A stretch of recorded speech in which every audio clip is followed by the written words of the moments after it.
বিসমিল্লাহির রহমানির রহিম। হ্যাঁ, আমরা গত ক্লাসে আমরা এই পর্যন্ত আলোচনা করছিলাম, তো ইন্টিগ্রেটর পড়তেছিলাম। আজকে আমরা দেখব যে ইন্টিগ্রেটরের কিছু ইকুয়েশন আমরা এখন ডিরাইভ করব। ঠিক আছে? আচ্ছা, ইস্তিয়াক মনে হয় কানেক্ট বারবার হইতে পারতেছে না। আচ্ছা দেখি, এখন show that F B is equal to 1/2 r1 CF। এখানে আমরা দেখছিলাম এই গ্রাফ থেকে এটা হলো আমাদের এফ এ এবং এটা হলো আমাদের এফ বি না, এর জন্য ইকুয়েশন পড়ছিলাম F equal to 1/2 r f। আসসালামু আলাইকুম। ওয়ালাইকুম আসসালাম। হ্যাঁ হ্যাঁ, দেখো এখানে F equal to 1/2 r f CF এবং এফ বি এর জন্য পড়ছিলাম 1/2 r1 CF। এখন এই ইকুয়েশন দুইটা ডিরাইভ করব, কিভাবে আসলো এগুলো আমরা দেখব। প্রথমে আমরা এই ইকুয়েশনটা ডিরাইভ করি, F B is equal to 1/2 r1 CF। এখানে নরমাল একটা আমি integrator circuit, basic integrator circuit নিলাম। তো এখান থেকে আমি আউটপুট বাই ইনপুট করি। আউটপুট হলে আমাদের ভি নট, ইনপুট হলে আমাদের V in. V naught by V in সমান সমান লিখতে পারি মাইনাস গেইনের ফর্মুলা থেকে, অর্থাৎ gain V one by V in সমান সমান লিখতে পারি মাইনাস এই ফিডব্যাকের impedance divided by input impedance. ফিডব্যাকের ইম্পিডেন্স হলো জেড এবং ইনপুট ইম্পিডেন্স হলো Z1। এখানে সবগুলা এস ডোমেইনে নেওয়া আছে, অর্থাৎ ল্যাপ্লাস ডোমেইনে নেওয়া আছে। এস ডোমেইন মানে হলো ফ্রিকোয়েন্সি ডোমেইন। তোমাদের এই সাবজেক্টটা পড়বা নেক্সট সেমিস্টারে। সেটা হলো যে কোনো সিগন্যালকে আমরা টাইম ডোমেইনও দেখতে পারি, ফ্রিকোয়েন্সি ডোমেইনও দেখতে পারি। জিনিসটা কি, তোমাদের নেক্সট সেমিস্টারে একটা কোর্স আছে সিগন্যালস এন্ড সিস্টেমস, তো সেখানে আমরা এই কোর্স ডিটেইল এগুলো পড়বো। যে কোনো একটা সিগন্যাল, এতদিন আমি কি দেখে আসছি, ভোল্টেজকে টাইম ডোমেইনে দেখে আসছি। টাইম ডোমেইন মানে হলো, যেমন ধরো এটা যদি হয় টাইম, এক্স অ্যাক্সিসে যদি টাইম থাকে, ওয়াই অ্যাক্সিসে যদি ভোল্টেজ থাকে না, তাহলে টাইম ডোমেইনের সিগন্যালটা দেখে আসছি এসি সিগন্যাল এরকম, তাই না? এরকম সিগন্যাল দেখে আসছি, তাই না? এটা টাইম ডোমেইন, অর্থাৎ টাইমের সাথে সাথে সিগন্যালটা চেঞ্জ হচ্ছে। কিন্তু সিগন্যালের এই গ্রাফটাই আমরা কিন্তু ফ্রিকোয়েন্সি করি নাই। ফ্রিকোয়েন্সি কিন্তু আমি এখানে ড্র করে প্লট করি নাই। এখানে টাইমের সাথে সাথে জাস্ট অ্যামপ্লিটিউড নিছি, টাইমের সাথে অ্যামপ্লিটিউড নিছি। এখান থেকে কিন্তু ফ্রিকোয়েন্সি ভার্সেস আমি অ্যামপ্লিটিউড ড্রপ প্লট করি নাই। আমরা এই গ্রাফটাকে ফ্রিকোয়েন্সি ভার্সেস অ্যামপ্লিটিউড আঁকতে পারতাম, ফ্রিকোয়েন্সি ভার্সেস অ্যামপ্লিটিউডও আমি এটা আঁকতে পারতাম, তাই না? এক্স অ্যাক্সিসে থাকতে হলো ফ্রিকোয়েন্সি, ফ্রিকোয়েন্সি থাকতো, ওয়াই অ্যাক্সিসে থাকতে পারতো আমার অ্যামপ্লিটিউড, থাকতে পারতো না, বা ভোল্টেজ বা অ্যামপ্লিটিউড। এইভাবে তো আঁকতে পারতাম না, এইভাবে তো আঁকাই নেই। তো এই জিনিসটাই আমরা যেভাবে ড্রপ করতে পারতাম এইভাবে ড্রপ করতে পারতাম, যে একটা ফ্রিকোয়েন্সি, নির্দিষ্ট ফ্রিকোয়েন্সি ধরো 50 হার্টজ, এটা ধরো 50 হার্টজ, 50 হার্টজ, এটা যে সিগন্যাল। তাহলে ফ্রিকোয়েন্সিতে যদি আমি প্লট করি, তাহলে এই প্লটটা আমার এইভাবে হয়। এটা তো এটা হলো আমাদের টাইম ডোমেইন, এটা হলো আমাদের ফ্রিকোয়েন্সি ডোমেইন। তো টাইম ডোমেইনের সিগন্যাল থেকে আমি টাইম ডোমেইন সিগন্যাল বলবো, আর এটাকে বলবো আমি ফ্রিকোয়েন্সি ডোমেইন সিগন্যাল। আর ফ্রিকোয়েন্সি ডোমেইনে কনভার্ট করার জন্য আমাদের বেশ কিছু টেকনিক আছে। আমরা ইউজ করতে পারি ল্যাপ্লাস ট্রান্সফর্ম, আদারওয়াইজ ইউজ করতে পারি ফোরিয়ার ট্রান্সফর্ম। ঠিক আছে? ফোরিয়ার ট্রান্সফর্মে আমরা এখানে ওমেগা ইউজ করি। ফোরিয়ার ট্রান্সফর্মে যে টার্মটা ইউজ করি সেটা হলো ওমেগা, এবং ল্যাপ্লাস ট্রান্সফর্মে যে টার্মটা ইউজ করি সেটা হলো এস। ঠিক আছে? তো এখানে আমি ল্যাপ্লাস ডোমেইনে নিছি, অর্থাৎ ফ্রিকোয়েন্সি ডোমেইনে ল্যাপ্লাস ইউজ করছি। ল্যাপ্লাস ইউজ করলে আমাদের এখানে V naught S by V in S আকারে প্রকাশ করছি। অনুরূপভাবে Z F S by Z1 S আকারে প্রকাশ করছি, ফ্রিকোয়েন্সি ডোমেইনে প্রকাশ করছি। যেহেতু ইন্টিগ্রেটর, আর ইন্টিগ্রেটরের মূল বিষয় আমরা এখানে ইকুয়েশন, যেহেতু ফ্রিকোয়েন্সি ক্যালকুলেশন করতেছি, আমরা এখানে ইকুয়েশনটা বের করতেছি কার, ইকুয়েশনটা বের করতেছি ফ্রিকোয়েন্সি। ঠিক আছে? এফবি ফ্রিকোয়েন্সি, এই ফ্রিকোয়েন্সির ক্যালকুলেশন করতেছি। আমরা এই কারণে সবগুলোকে ফ্রিকোয়েন্সি ডোমেইনে নিয়ে নিলাম। ঠিক আছে? এখন আমরা যেখানে জেডএফ সমান সমান কত, জেডএফ সমান সমান হলো এই যে এটা ক্যাপাসিটর অ্যাক্রসে রিঅ্যাকট্যান্সটা, তাই না? এটাকে যদি আমি ফ্রিকোয়েন্সি ডোমেইনে লিখি 1/CF, 1/CF Z1 সমান সমান লিখতে পারি R1। তো এই মানগুলো বসাই দিলাম, মাইনাস 1/S R1 CF। এই এক নাম্বার ইকুয়েশন পাইলাম। ঠিক আছে? যেখানে S equal to J omega, আমরা যদি ওমেগাতে না রেখে যদি এস ডোমেইনে নেই, তাহলে দুইটার মধ্যে রিলেশন হলো S equal to J omega, যেটাকে লিখতে পারি 2/5F। ক্লিয়ার? জি স্যার। ঠিক আছে? আবার বলছি এস হলো কার জন্য, ফর ল্যাপ্লাস, আর ওমেগা কার জন্য, ফর ফোরিয়ার। আচ্ছা এক সেকেন্ড, একটা ফোন আসছে, আমি একটু, হ্যাঁ, যেটা শুরু করছিলাম সেটা হলো এই যে এখন S equal to J omega, এখানে এস এর মানটা আমি যদি S equal to J omega বসাই, তাহলে এই ইকুয়েশনে 1 নাম্বার ইকুয়েশন থেকে আমি s equal to j omega মান বসায় এর অ্যামপ্লিটিউড নিলাম। অ্যামপ্লিটিউড মানে কি? Modulus value. মডুলাস ভ্যালু নিলে কি হয়? স্কয়ার টার্ম হয়ে যায়, তাই না? Root over square, square root করলাম। করার পর এখানে আমি এই ভ্যালুটা পাইলাম 1/2 পাই f r1 cf। তো এই সমীকরণ, F1 CF হ্যাঁ, তো এখানে for the frequency f equal to fb, যেখানে f এর মান fb, আমরা তো fb এর মানই বের করতে চাইতেছিলাম।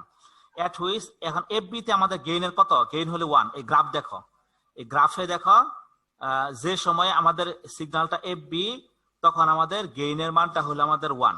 ঠিক আছে? এটা যদি হয় আমাদের গেইন, এখানে fb টার যে ডিরেকশনটা আমরা আসলে একটু মিস করছি। এইখানে fb যে পয়েন্টটা থাকবে, এই পয়েন্টে গেইনের মান থাকবে 1, একটু এইদিকে হবে। fb এর এটা তোমার এইদিকে না, হ্যাঁ তোমার ধরো একটু এইদিকে হবে, অর্থাৎ এর গেইনের মানটা থাকবে 1 এই যে এইদিকে। ঠিক আছে? এই পয়েন্টটা হলো আমাদের fb। ঠিক Yes, আছে? sir. যেখানে গেইনের মান থাকবে আমার হলো 1, এটার মান থাকবে আমাদের 1। সো আমি এটাকে আমি এক্সপ্রেস করতে পারি এই সমীকরণ থেকে, এই যে এটা সমান সমান, তাহলে গেইন সমান সমান 1। এই মানটা বসাই দিলে কি থাকে? 1/2 পাই f r1 cf সমান সমান লিখতে পারি 1। এখান থেকে fb পাশে নিলে 1/2 পাই r1 cf। তো এটি হলো আমাদের এই ইকুয়েশনটা, আমাদের f equal to fb equal to 1/2 pi r1 cf। ঠিক আছে? এই ইকুয়েশনটা। ওকে, আচ্ছা, সেকেন্ড ইকুয়েশন আমরা দেখি। এখানে আমাদের f এর ইকুয়েশন 1/2 পাই rf cf। এখানে যেহেতু rf আছে, rf cf, rf cf মানে কি? এখানে অবশ্যই একটা ফিডব্যাক পাথে আমাদের rf টা অ্যাড করা থাকবে। হ্যাঁ, এখানে অ্যাড করা থাকতে হবে। এই ইকুয়েশনে তো আমাদের rf নাই, সুতরাং এই ইকুয়েশনে আমি নিছি বেসিক সার্কিটটা। কিন্তু এই ইকুয়েশনটা কার জন্য? এই ইকুয়েশনটা হলো আমাদের প্র্যাকটিক্যাল সার্কিটের জন্য, কারণ এখানে আমাদের rf টা আছে, এই ইকুয়েশনে আমাদের rf আছে, তাই না? প্র্যাকটিক্যাল সার্কিটের জন্য। সুতরাং আমি এখন প্র্যাকটিক্যাল সার্কিটকে আমি কনসিডারেশন নিব। প্র্যাকটিক্যাল সার্কিটকে যদি আমি ইন্টিগ্রেটরকে যদি আমি কনসিডারেশনে নেই, তাহলে এটা হলো প্র্যাকটিক্যাল ইন্টিগ্রেটর। তো এইখানে আমি আউটপুট সমান সমান গেইন সমান সমান V naught by V in সমান সমান minus Z F by Z one পাইলাম। জেড এফ টা কত? এখানে জেড এফ টা হলো এই দুইটা প্যারালাল, তাই না? এই ক্যাপাসিটর এবং রেজিস্টরের প্যারালাল মিলেই তো জেড এফ। দুইটার রিঅ্যাকট্যান্সকে আমার এখন প্যারালাল করতে হবে, তাহলে তো আমি জেড এফ পাবো, তাই না? এই যে ফিডব্যাক পাথের ইম্পিডেন্স পাবো, তাই তো? এখন এই কারণে আমি আরএফ এবং এই ক্যাপাসিটর রিঅ্যাকট্যান্সকে আমি প্যারালাল করলাম। প্যারালাল করার পর আমি এই টার্মটা পাই, এটা হলো আমার জেড এফ। আর Z one equal to R one, কত আগেরটার মতোই। তো এখন এই সমীকরণে আমি এই মানটা বসাই দিলাম। বসাই দিলে আমি পাইতেছি ভি নট বাই ভি সমান সমান R F by R one into এই জাস্ট এই মানটা, জেড এফ এর মান এবং জেড ওয়ান এর মান বসাই দিলাম। বসাই দিলে এই ইকুয়েশন পাইলাম। ক্লিয়ার? এটুক তো ক্লিয়ার? জি স্যার। আচ্ছা, এখানে RF by R1 is the gain constant, এটাকে আমি গেইন কনস্ট্যান্ট বলতেছি। তো এই সমীকরণে s এর মান বসাই দেই, s equal to j omega সমান সমান টুয়াইস পাই f। এই মানটা বসাই দিলে আমরা পাইতাছি এত সমান সমান অ্যামপ্লিটিউড নিলাম। অ্যামপ্লিটিউড নেওয়া মানে কি? মডুলাস ভ্যালু নেওয়া। মডুলাস ভ্যালু নিলে অর্থাৎ মডুলাস ভ্যালু নেওয়া মানে হলো আমাদের, হ্যাঁ, এই যে উপরে নিউমারেটর একই থাকলো, ডিনোমিনেটরটা নিচের টার্মটা কি হইলো? রুট ওভার স্কয়ার হয়ে গেল। এই যে root over 1 plus twice pi F R F C F whole square. Just এখানে এস এর মান বসাই দিলাম। ঠিক আছে? এখন এই ধরনের ক্ষেত্রে দুইটা টার্ম আছে, একটাতে এস আছে আর একটাতে এস নাই। এগুলোতে আমি অ্যামপ্লিটিউড কিভাবে নিব? অ্যামপ্লিটিউড নিব রুট ওভার এস ছাড়া টার্ম যেটা, অর্থাৎ রিয়েল পার্টের স্কয়ার প্লাস ইমাজিনারি পার্টের স্কয়ার, তাই না? রিয়েল পার্টের স্কয়ার প্লাস ইমাজিনারি পার্টের স্কয়ার। এই যে এটা কি জে টার্ম আছে না? জে টার্ম আছে না? s equal to j twice pi f। এটা যদি এই জায়গায় বসাই দাও তাহলে কি থাকবে? j twice pi f r f c f plus 1 থাকে না? এখন যদি ইমাজিনারি পার্ট থাকে আর রিয়েল পার্ট থাকে, তার অ্যামপ্লিটিউড কিভাবে করি আমরা? Root over real part square plus imaginary part square না? অ্যামপ্লিটিউড বের করার ফর্মুলাটা সার্কিট 2 তে পড়ছো, ঠিক না? ও আচ্ছা, হ্যাঁ জি স্যার, হ্যাঁ a প্লাস জে বি, এই ফর্ম যদি থাকে, এর অ্যামপ্লিটিউড কত হবে? এটা যদি হয় আমাদের জেড, তাহলে মডুলাস অফ জেড কত? অ্যামপ্লিটিউড মডুলাস অফ জেড হবে আমার root over a square plus B square, তাই না? এই তো। তাহলে a জি, মানে স্যার। কত এখানে 1 1 এর স্কয়ার মানে 1ই আর b মানে কত যে এই পার্টটার সাথে হলো j ওমেগা ঠিক আছে j ওমেগা বা twice pi f j twice pi f তো এই মানটা আমি যদি বসাই তাহলে আমি কি পাইতাছি এই যে এটা 1 square plus twice pi f R f c f whole square তো এই সমীকরণ পাইতাছি এখন f ইকুয়াল টু আমার হলো f A f equal to f A f এটা কত f এ হলো আমাদের 3 ডেসিবেল পার ডিকেড সেখান থেকে f এ শুরু হইছে তাই না আমাদের গ্রাফটা দেখি যে জায়গা থেকে আমাদের 3 ডেসিবেল পার ডিকেড শুরু হইছে সেখান থেকে আমার f এটা কিন্তু শুরু হইছে যে এই যে f এটা হলো 3 ডেসিবেল পার ডিকেড এই মানটা যদি আমি মেজার করি তাহলে দেখতেছি যে 3 ডেসিবেল পার ডিকেড মানে হলো আমাদের 1/√2 ভ্যালু ঠিক আছে 1/√2 ভ্যালু এই যে কোথায় গেল এই যে হ্যাঁ 1/√2 ভ্যালু এটা তাহলে আমি বলতে পারি এক সেকেন্ড হ্যাঁ এটা হলো 1/√2 ইনটু গেইন তাই না RF/R1 এটা সমস্যা এটা এই মানটা আমি বসাই দিলাম এখন এই টার্ম কাটা গেল এখান থেকে ক্যালকুলেশন করলে আমরা পাই যাইতেছি f equal to 1/2 by RF CF clear okay আচ্ছা তো এই পর্যন্ত বুঝতে পারছো তো কিভাবে আসলো হ্যাঁ ওকে এখন ইন্টিগ্রেটর মোটামুটি আমাদের দুইটা ফ্রিকোয়েন্সি আমরা জানিয়ে গেলাম FA এবং FB এবং FB এর মান যদি জানি তাহলে আমরা যে কোনো ধরনের ইন্টিগ্রেটর ডিজাইন করতে পারি তো এই রিলেটেড একটা প্রবলেম আছে এখানে যে in the circuit of figure 1 সার্কিটে R1 CF equal to 1 second and the input is a step DC voltage as shown below এবং ইনপুটটা ধরো একটা DC ভোল্টেজ 2 ভোল্টের একটা DC voltage determine the output voltage and sketch it output ভোল্টেজটা বের করতে বলছে এবং এটা আঁকতে বলছে assume that the op-amp is initially nulled এবং মনে করি যে op-amp এর মধ্যে কোনো ধরনের এরর নাই initially nulled ঠিক আছে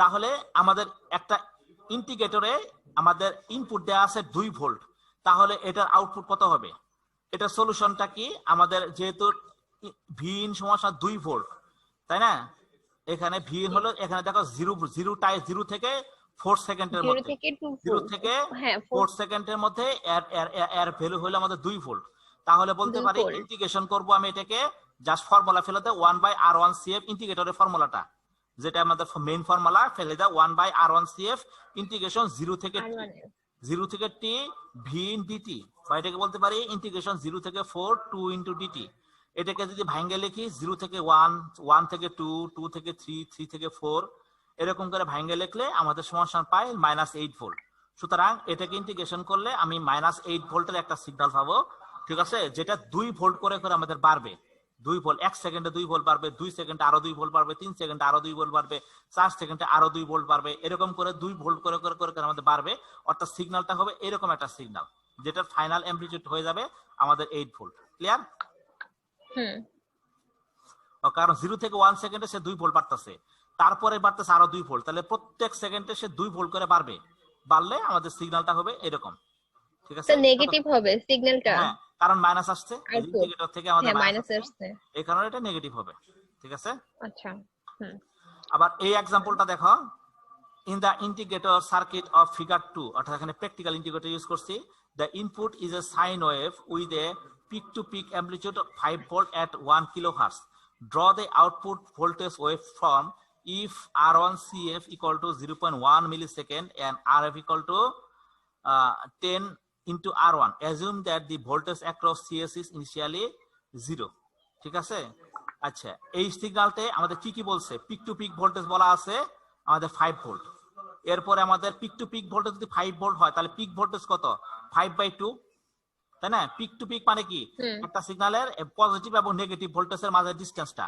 তাই না আর পিক ভোল্টেজটা কি তাহলে দুইটা ভাগ পাইলাম ফ্রিকোয়েন্সি বলা আছে 1 কিলোহার্টজ সমান 10 to the power cube hertz আমরা বলতে পারি R1 CF সমান বলা আছে 0.1 মিলিসেকেন্ড এটাকে সেকেন্ডে প্রকাশ করলে পাই 0.0001 সেকেন্ড ওকে সুতরাং ইনপুট ভোল্টেজ ইকুয়েশন সাইনোসয়েডাল ইকুয়েশনটা লিখি V সমান VP sin omega t maximum voltage into sin omega t সমান 2.5 sine twice pi F T, omega মানে কি টুয়াইস পাই এফ। তাহলে এফ এর মান বসাই দিলাম, টি এর মান বসাই দিলাম। এটা হলো আমাদের ইনপুট সিগন্যালের ওয়েভ শেপ, ওই সাইনোসয়েডাল সিগন্যালের আমাদের ইকুয়েশন, ইনপুট সাইনোসয়েডাল সিগন্যালের ইকুয়েশন বের করলাম। আমাদের এই এক্সাম্পল থেকে আমাদের ভ্যালুগুলো নিয়ে ইনপুট সাইনোসয়েডাল সিগন্যালের ইকুয়েশন বের করলাম। এখন আউটপুট ভোল্টেজ মানে কি, ফর্মুলা ফেলে ইন্টিগ্রেশন করো, জাস্ট ফর্মুলা ফেলে দাও, ফর্মুলা ফেলে এটা ইন্টিগ্রেশন করো, ফর্মুলা ফেলে ইন্টিগ্রেশন করো, ইন্টিগ্রেশন করলে আসে 3.98 cos ওমেগা টি মাইনাস 3.98, এটা ইন্টিগ্রেশন করলে এটাই হলো আমাদের output voltage. Clear? Sir sir এখানে আউটপুট ভোল্টেজের সূত্র সবসময় স্যার হবে ভি নট ইকুয়াল হচ্ছে মাইনাস 1/r1/cf। এটা হলো ইন্টিগ্রেশনের ফর্মুলা, প্রথম দিনই পড়ছো যে দেখো, প্রথম দিনই পড়ছো যে V naught equal to minus r1/cf integration of V in DT plus integration of formula, V in DT plus C, এই ইন্টিগ্রেশন ফর্মুলাটা। ঠিক আছে, এটা জাস্ট এখানে অ্যাপ্লাই করবা, যে প্রথম দিন যেটা ডিরাইভ করছিলাম, এই যে ডিরাইভ করছিলাম। ওকে, এই ফর্মুলা দিয়ে তুমি যে কোনো সিস্টেমের আউটপুট তোমরা বের করতে পারবা। ঠিক আছে, যে কোনো সিগন্যালের আউটপুট বের করতে। আমি যদি কস সিগন্যাল দেই, সাইন সিগন্যাল দেই, সাইন 5t দেই, যে কোনো সিগন্যাল দিলেও তোমরা এই একই প্রসিডিউরে আউটপুট বের করবে। আমি পরীক্ষার মধ্যে ধরো আমি এই সিগন্যালটা না দিয়ে আমি এটা অন্য একটা সিগন্যাল দিলাম, তাই না, আমি একটা অন্য একটা সাইনোসয়েডাল সিগন্যাল দিলাম বা কোসাইন সিগন্যাল দিলাম, জাস্ট তোমরা ইন্টিগ্রেশন করবা, ইন্টিগ্রেশন করে একটা আউটপুট বের করে ফেলবা। ঠিক আছে, এখন এটাকে যদি আমি গ্রাফিক্যালি প্লট করি তাহলে এরকম একটা প্লট আসে। এটা যদি গ্রাফিক্যালি প্লট করি, টি এর মান 0 থেকে শুরু করে, এটা ক্যালকুলেটরে ক্যালকুলেট করে দেখতে হবে, টি ইকুয়াল টু 0 এর জন্য, টি ইকুয়াল টু 1 এর জন্য, 2 এর জন্য, 3 এর জন্য, এরকম প্লট করলে এরকম একটা গ্রাফিক্যাল প্লট আসে। ওকে জি স্যার। আর স্যার মানে আমরা কি এখন স্যার আপনার নোট খাতা থেকে পড়তেছি স্যার, এটা কি কোনো বইয়ের সাথে কি মিল আছে? এটা বইয়ের সাথে মিল আছে সম্ভবত। এটা তোমাদের কাফলিং এর বইটা একটু দেখো, কাফলিং এর বই, কাফলিং এর বইয়ে, কাফলিং অথবা গায়কোয়ার্ডের বই, যে কোনো একটা বই আছে, আমার খেয়াল নাই। ঠিক আছে, রেকর্ড চালু করলাম।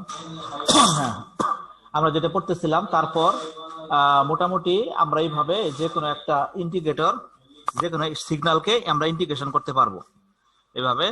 তো এখন আমরা দেখবো হলো ডিফারেন্সিয়েটর। ইন্টিগ্রেশনের মতো আমাদের অপারেশন অ্যাম্পলিফায়ারের আরেকটা ব্যবহার হলো, এটাকে আমরা ডিফারেন্সিয়েটর হিসেবেও ব্যবহার করতে পারি। এই সার্কিটটা যেটা দেখতেছো, হ্যাঁ, এটা একটা ডিফারেন্সিয়েটর সার্কিট। আমরা এখানে দেখতেছি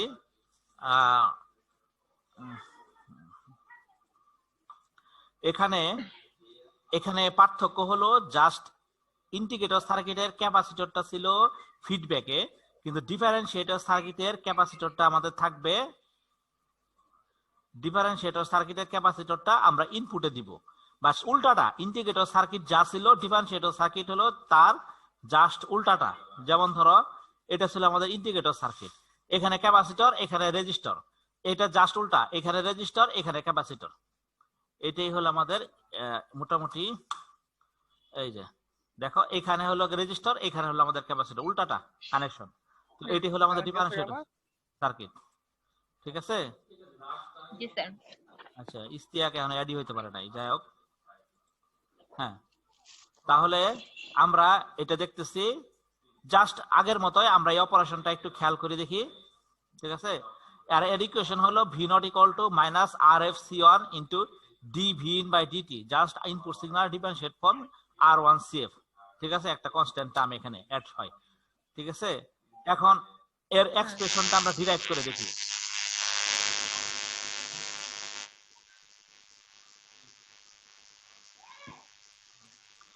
আচ্ছা, এর এক্সপ্রেশনটা আমরা ডিরাইভ করে দেখি। এই নোডে, এই V2 নোডে আমরা কারশফস কারেন্ট ল ইউজ করি। কারেন্ট ল ইউজ করলে দেখতেছি এই আইসি কারেন্ট, এই আইসি কারেন্ট সমান সমান বলতে পারি এই ফিডব্যাক পাথের কারেন্ট প্লাস এই ইনপুট কারেন্ট।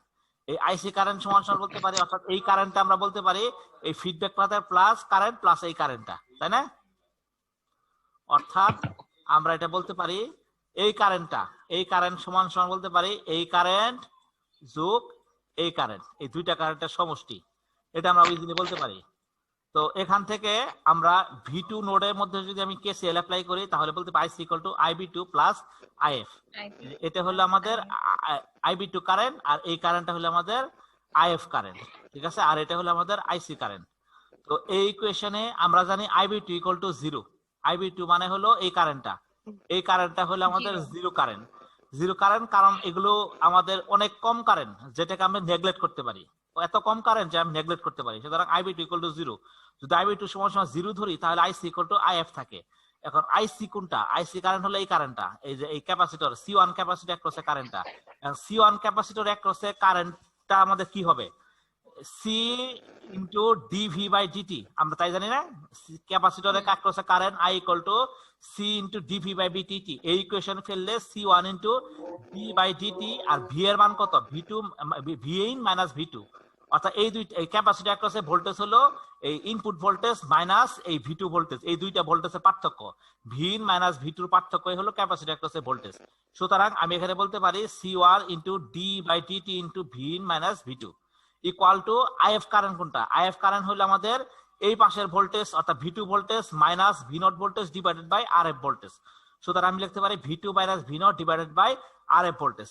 তো এই ইকুয়েশনে আমরা ভি2 সমান সমান বলতে পারি ভি1 ইকুয়াল টু 0, কারণ আমরা জানি একটা অপারেশন অ্যাম্পলিফায়ারের আমাদের দুইটা টার্ম পিন হলো আমাদের ভার্চুয়ালি গ্রাউন্ড করা। ভার্চুয়ালি গ্রাউন্ড করা যদি থাকে তো আমরা তখন বলতে পারি V1 equal to ভি2 equal two 0 voltage. এই যে 0 voltage, because A is very last.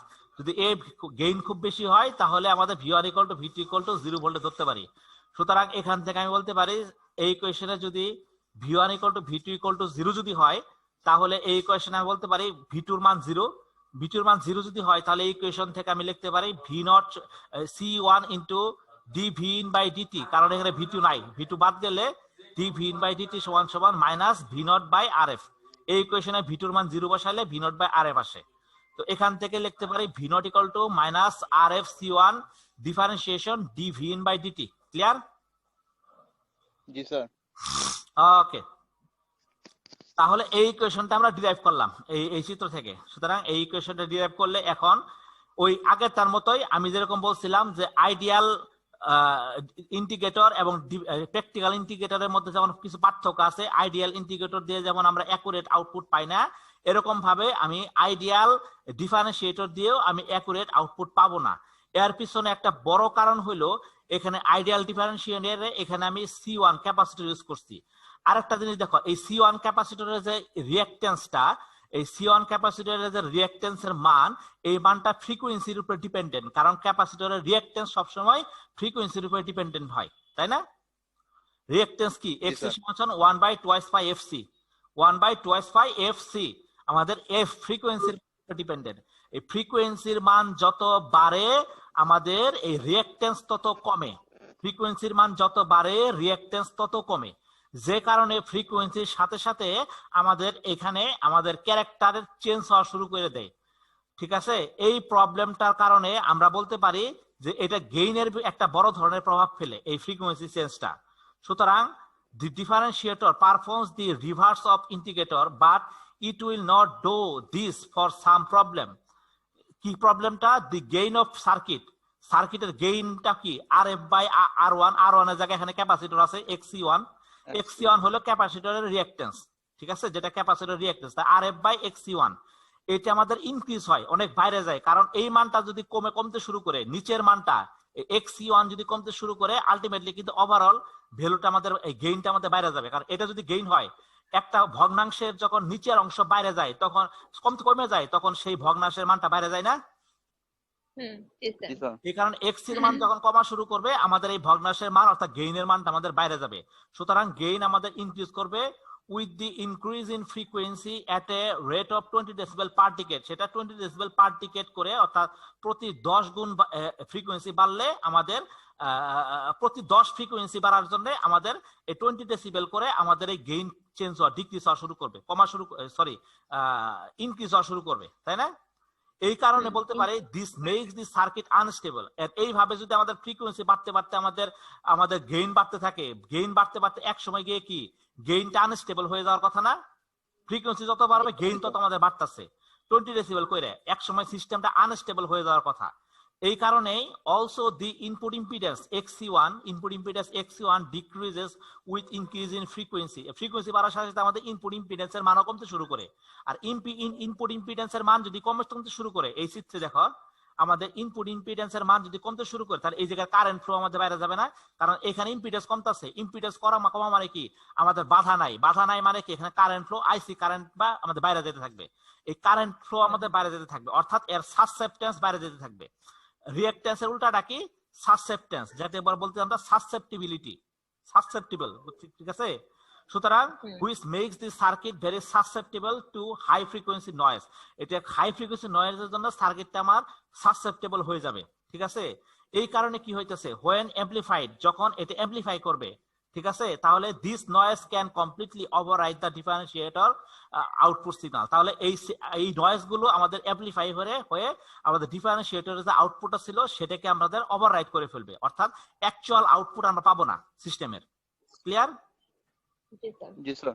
এই কারণে আমরা যে কাজটা করি, প্র্যাকটিক্যাল ইন্ডিকেটরে যা করছিলাম আইডিয়াল ইন্ডিকেটরও আমরা সেই সেম কাজটাই করে দিই।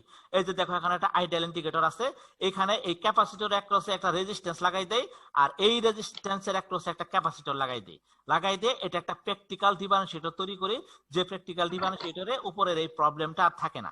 ক্লিয়ার? জি স্যার। ওকে, আচ্ছা, এখানে একটা ফ্রিকোয়েন্সি রেসপন্স কার্ভ দেওয়া আছে। মোটামুটি এই যে ফ্রিকোয়েন্সি বাড়ার সাথে সাথে আমাদের গেইন বাড়তে থাকে, ফ্রিকোয়েন্সি বাড়ার সাথে আমাদের গেইন বাড়তে থাকে, ঠিক আছে। এক সময় গিয়ে এটা আবার ডিক্রিজ করা শুরু করে দেয়।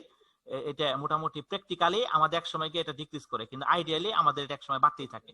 যদি আইডিয়াল কন্ডিশন কল্পনা করি তাহলে আইডিয়াল সার্কিট আমাদের বাড়তেই থাকে, কিন্তু প্র্যাকটিক্যাল কন্ডিশনে গিয়ে দেখো একটা সময় এটা আমাদের ডিক্রিজ হওয়া শুরু করে, ঠিক আছে। এই কাজটা আমরা করি যাতে করে সিস্টেমটা তখন আনস্টেবল হয় না। তো এই জিনিসটাই এখানে এফ এর মান, এফ এ কোনটা, এফ এ হলো যেটা এই অংশটা, এটা হলো এই অংশটার মান কত, এটা হলো আমাদের 3 ডেসিবেল পর্যন্ত। এটা যদি হয় আমাদের 0 ডেসিবেল, এটাকে আমরা কনসিডার করি 3 ডেসিবেল পর্যন্ত, ঠিক আছে। এফ এর মান ইকুয়াল টু বলতে 1/2 পাই আর এফ সি 1, এবং এফ বি হলো আমাদের এই অংশটা, ঠিক আছে। এই অংশটা হলো আমাদের এফ বি অংশটা, ঠিক আছে। তো এই এফ এর মান এটা। এখন প্র্যাকটিক্যাল ইন্ডিকেটর থেকে এফ বি এর মান কত পাই, 1/2 পাই R1C1 অথবা 1/2 পাই RFCF, যেখানে R1C1 ইকুয়াল টু RFCF। তো এই সমীকরণটা আমরা কিছুক্ষণ পরে যায় প্রুফ করব, গত ইয়ের মতো, ঠিক আছে। কিছুক্ষণ পরে আমরা প্রুফ করব। এখন আমরা যখন কোন একটা জিনিসকে ডিফারেন্সিয়েট হিসেবে রান করাতে চাই, তাহলে আমাদের এই ভ্যালুগুলো এমন ভাবে সিলেক্ট করতে হবে যে এফ এর মান অবশ্যই এফ বি এর চেয়ে ছোট হইতে হবে, এবং এফ বি এর মান অবশ্যই এফ সি এর চেয়ে ছোট হইতে হবে, ঠিক আছে।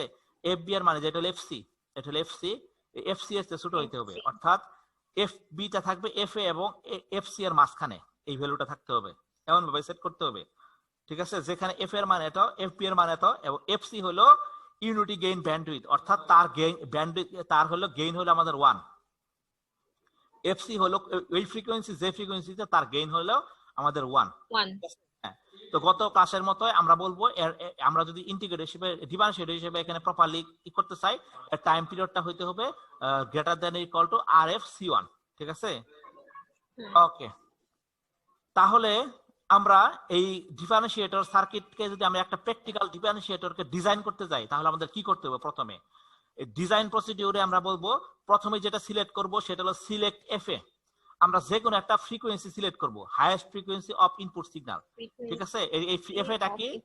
Highest frequency of input signal. Input সিগন্যালের মধ্যে যে হাইয়েস্ট ফ্রিকোয়েন্সি থাকবে, ধরো আমি 0 থেকে 4 কিলোহার্টজ সিগন্যালকে আমি ডিফারেন্সিয়েট করতে চাই। একটা সিগন্যাল যখন নিব সেটা একটা কমপ্লেক্স সিগন্যাল হইতে পারে, তাই না? যে কোনো সিগন্যাল নিলে আমরা হতে পারে সেই সিগন্যালটা একটা কমপ্লেক্স সিগন্যাল, যেখানে বিভিন্ন ফ্রিকোয়েন্সির সিগন্যাল মিক্স করা আছে, এরকম সিগন্যাল হইতে পারে না? যেমন মানুষের ভয়েস সিগন্যাল, ভয়েস সিগন্যালের ফ্রিকোয়েন্সি কত? 0 থেকে 4 কিলোহার্টজ, তাই না? তো 4 কিলোহার্টজ হলো তার হাইয়েস্ট ফ্রিকোয়েন্সি, তাহলে এফ এর মান আমরা লিখবো highest frequency of input signal নিব। তারপর আমি C1 কে সিলেক্ট করব, C1 কে অবশ্যই 1 মাইক্রোফ্যারাডের নিচে সিলেক্ট করব। এরপর আমি RF সিলেক্ট করব, RF টাকে সিলেক্ট করব এই ফর্মুলা দিয়ে, RF equal to 1/2 pi FA/C1, এই ফর্মুলায় ফেলে C1 এবং F এর মান ইউজ করে RF এর মান সিলেক্ট করব। RF টা হলো রেজিস্টারটা, যে ফিডব্যাক রেজিস্টারটা ইউজ করব, সেই মানের রেজিস্টারটা সেখানে বসাবো। তারপর আমি একটা FP সিলেক্ট করব, FP টা সিলেক্ট করব এমন ভাবে যেন এটা হয় 20 FA, অর্থাৎ FA এর মান যা সিলেক্ট করব তার চেয়ে 20 গুণ বেশি হয়, এমন একটা ফ্রিকোয়েন্সি আমি সিলেক্ট করব। এই ফ্রিকোয়েন্সির ভ্যালু এখানে বসায় আমি R1 এর মান বের করব এই ইকুয়েশন দিয়ে, ঠিক আছে। তারপরে আমি CF এর মান বের করব, CF এর মান বের করব কি দিয়ে? R1 C1 RF সবগুলো মানে জানি, এই মানগুলো বসায় আমি CF এর মান বের করব। ঠিক আছে। আবার সিএফ সমান সমান লিখবো আর ও এম। এই যে এখানে দেখো একটা আমাদের রেজিস্টার কানেক্ট করা আছে আর ও এম প্র্যাকটিক্যাল ইন্টিগ্রেটরে, এই রেজিস্টারটা আমরা এখানে বসাবো। এই রেজিস্টারটা দিব কেন, কারণ ভার্চুয়ালি যেন এটা জিরো না হয়, গ্রাউন্ড না হয়ে যায়, ঠিক আছে। তো এখানে দেখো আর ও এম সমান সমান আর এফ এর মান সিলেক্ট করব, আর ও আচ্ছা R O M equal to R F এর মান সিলেক্ট করব। আচ্ছা ঠিক আছে, ওকে। আচ্ছা, করার পর এইভাবে আমরা একটা প্র্যাকটিক্যাল ইন্টিগ্রেটরকে ডিজাইন করব, ঠিক আছে, সরি ডিফারেন্সিয়েটরকে ডিজাইন করব। ক্লিয়ার? জি স্যার। Sir okay. এর ইউজটা কোথায়, এই ধরনের ডিফারেন্সিয়েটর ইউজ কই ইউজ হয়? It is most commonly used in wave shaping circuit to detect high frequency component High in an input signal and also as a rate of change detector in FM modulator. FM modulator এর ভিতরে আমাদের rate of change detector হিসেবে use হয়। Most commonly used in wave shaping circuit to detect the high frequency component in an input signal. To detect high frequency component detect করার জন্য এটা use হয় wave shaping circuit গুলোতে, ঠিক আছে। তো এই বিভিন্ন জায়গায় আমাদের মডুলেটর ইউজ হয়। হ্যাঁ স্যার, এখানে এফএম মডুলেটরটা কি বুঝাইছে? এটা তোমরা কমিউনিকেশনে পড়বা, এটা কমিউনিকেশনে পড়বা। কমিউনিকেশনে তোমাদের একটা সিগন্যালকে ট্রান্সমিট করার জন্য মডুলেট করতে হয়। এটা বিভিন্ন ধরনের মডুলেশন আছে, ফ্রিকোয়েন্সি ডিভিশন মডুলেশন, এফএম যেটা বলা হয় টাইম ডিভিশন মডুলেশন, ঠিক আছে, ফ্রিকোয়েন্সি মডুলেশন। এফএম হলো ফ্রিকোয়েন্সি মডুলেশন, ঠিক আছে। আবার অ্যামপ্লিটিউড মডুলেশন আছে, অ্যামপ্লিটিউড মডুলেশনকে বলা হয় এএম, এটা হলো ফ্রিকোয়েন্সি মডুলেশন। তো মডুলেশনটা তোমরা কমিউনিকেশনে পড়বা। এই জন্য এটা জাস্ট হইলো আমাদের হাই ফ্রিকোয়েন্সি সিগন্যালকে লো ফ্রিকোয়েন্সি সিগন্যালকে হাই ফ্রিকোয়েন্সি সিগন্যালের উপর চাপায় আমাদের ট্রান্সমিট করি। এটা দুই ধরনের আছে, এফএম ফ্রিকোয়েন্সিতে কেউ করতে পারি অথবা আমি টাইমকে মডুলেট করতে পারি। এগুলো কমিউনিকেশনের ডিটেইলস পড়বা, আমি এই কোর্স আর এগুলো টানবো না, ঠিক আছে। ওকে, এখন ধরো আমাদের একটা ইনপুট সিগন্যাল আছে, ইনপুট সিগন্যাল। এই ইনপুট সিগন্যালে আমি এখানে একটা সাইনোসয়েডাল ইনপুট সিগন্যাল দিচ্ছি, এটাকে আমি আউটপুট করব। আউটপুট কি, সাইনের আউটপুট কি, ডিফারেন্সিয়েট কি, কস সিগন্যাল। তাহলে একটা কস হবে, হ্যাঁ কস হবে। হ্যাঁ, এরকম ভাবে আমি যদি একটা পালস ওয়েভ দেই, এরকম ভাবে আমি স্কয়ার সিগন্যাল দেই, তাহলে এরকম একটা পালস আকারে আমি সিগন্যাল পাবো আউটপুটে, ঠিক আছে, ডিফারেন্সিয়েটরে, ঠিক আছে। আর এখানে একটা ডিজাইন প্রবলেম দেয়া আছে, design A differentiator to differentiate an input signal that varies in frequency from 10 Hz to about 1 kHz. এখানে দেওয়া আছে যে একটা ইনপুট সিগন্যাল, যে ইনপুট সিগন্যালটা 10 Hz থেকে 1 kHz পর্যন্ত ভ্যারি করে। তো এই সিগন্যাল ইনপুটের জন্য একটা ডিফারেন্সিয়েটর ডিজাইন করো। এখন আবার কি বলছি, এফ এর মানটা সিলেক্ট করতে হবে highest frequency. F A equal to highest frequency কত, এখানে 1 kHz, তাই না? হাইয়েস্ট ফ্রিকোয়েন্সি 1 kHz, তাই না? হ্যাঁ জি স্যার। তাহলে এফ এ ইকুয়াল টু আমি বলতে পারি 1 kHz সমান সমান 10 to the power cube hertz, এটা সমান সমান এফ এ বলতে পারি, ঠিক আছে। তো এখান এরপরে ধাপটা কি, এরপরে ধাপটা হলো আমার সিলেক্ট করা সি1টাকে নিতে হবে 1 মাইক্রোফ্যারাডের নিচে, ঠিক আছে। এখন আমি সি1টাকে মনে করো নিলাম 0.1 মাইক্রোফ্যারাড, যেহেতু 1 মাইক্রো নিচে নিতে হবে আমি ধরলাম 0.1 মাইক্রোফ্যারাড ধরে নিলাম। আমি আরএফ এর মান বের করলাম এই ফর্মুলা দিয়ে, ঠিক আছে, আরএফ এর মান বের করলাম। এখন এখান থেকে আরএফ এর মান ক্যালকুলেট করে আমার আসলে হলো এত কিলো ওহম, ঠিক আছে, 1.59 কিলো ওহম। এটাকে আমি ধরলাম লেট আরএফবি 1.5 কিলো ওহম। এখন এরপর আমি এফবি সিলেক্ট করলাম। এফবি সিলেক্ট করব কি, এই এফ এর 20 গুণ, এফ এর 20 গুণ সিলেক্ট করলাম 20 কিলো হার্টজ, ঠিক আছে। মানে যেটা ছিল 1 কিলো হার্টজ, এটা হলো 20 কিলো হার্টজ, অর্থাৎ 2 × 10 টু দি পাওয়ার 4 হার্টজ। আমি এফবি সিলেক্ট করলাম, এখান থেকে আর1 এর ভ্যালু বের করলাম। এরপরে আর1 হলো আমাদের 82 ওহম। এরপর এখান থেকে সিএফ এর মান বের করলাম, সিএফ এর মান হলো এত মাইক্রোফ্যারাড, যেখান থেকে সিএফ কে চুজ করলাম 0.005 মাইক্রোফ্যারাড।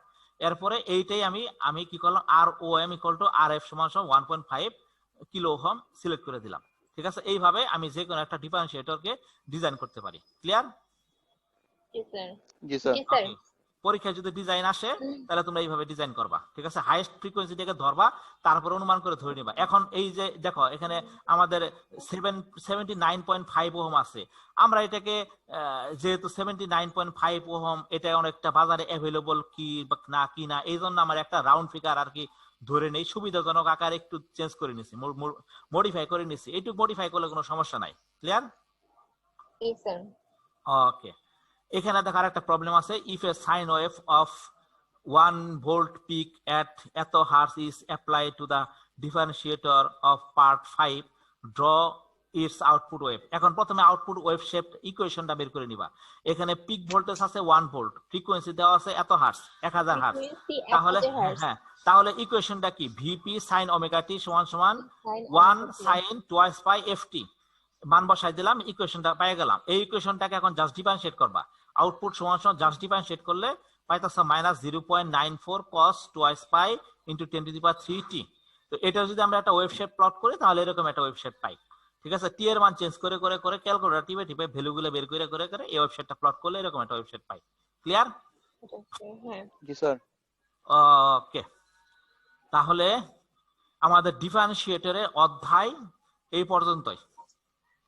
ডিফারেন্সিয়েটর, হ্যাঁ, ইন্টিগ্রেটর ডিফারেন্সিয়েটর শেষ। আমাদের ইন্টিগ্রেটর ডিফারেন্সিয়েটর শেষ আলোচনা। এখন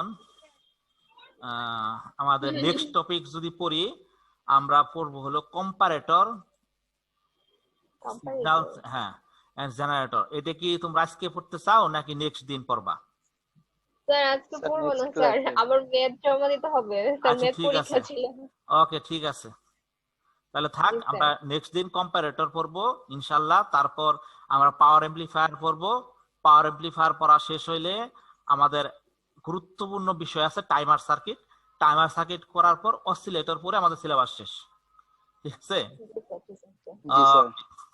আচ্ছা, ঠিক আছে। কালকে তোমাদের ক্লাস হবে না, কারণ কালকে ফার্স্ট ইয়ারের ল্যাব আছে, সারাদিন ফার্স্ট ইয়ারের ল্যাব হবে। ওকে, জি স্যার, কোনো ক্লাসই হবে না স্যার? না স্যার কালকে মানে ট্রিপলির কোনো ক্লাস হবে না? ট্রিপলির কোনো ক্লাস হবে না। আমাদের 3 জন স্যারই কালকে ব্যস্ত থাকবো। তোমাদের অন্য কোর্স যদি থাকে, গেস্ট টিচার যেমন প্রান্ত স্যারের কোর্স বা অন্য কোনো কোর্স, তাহলে সেগুলো হতে পারে। ঠিক আছে? জি স্যার। কিন্তু আমাদের 3 জন, ওয়াহিদ স্যার, আমি, নাফিউল, 3 জনের ক্লাস কোনো ক্লাস হবে না।